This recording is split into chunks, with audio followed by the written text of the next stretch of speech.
নমস্কার। আজকে রোশনাইয়ের পর্বে দেখা যায় যে বাদশার অ্যাক্সিডেন্ট হলে পুলিশ তাকে নিয়ে হসপিটালে আসে এবং বাড়িতে তো খবর দেওয়াই হয়। এরপর বাড়িতে সবাই মিলে ঝামেলা করতে থাকে, নিজেদের মধ্যে একটু ঝগড়াঝাঁটি করতে থাকে। বাদশার মা অর্থাৎ তনুশ্রী চিন্তা করতে থাকে, আর এদিকে তার যে বড় মা আর জেঠু বলে যে তারা হসপিটালে আসবে, কিন্তু নিজেদের মধ্যে ঝামেলা করে তারা বলে না জাহ্নবী যাবে।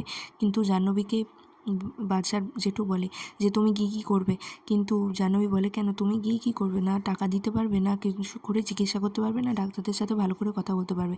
তখন বাদশার বড়মা বলে না তুমি যাবে, তুমি বাসে ট্রামেই যাবে, গাড়িতে যেতে হবে না।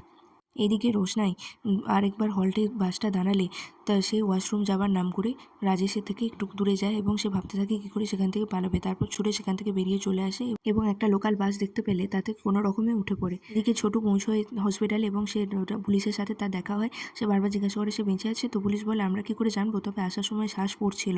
ছোটু কিছুটা শান্ত হয়।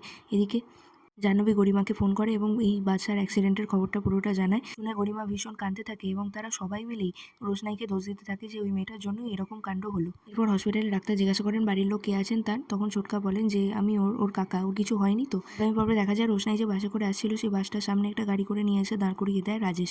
এরপর কি হবে, ও কি পালাতে পারবে না? ভালো লাগলে চ্যানেলটা সাবস্ক্রাইব করবেন। ধন্যবাদ।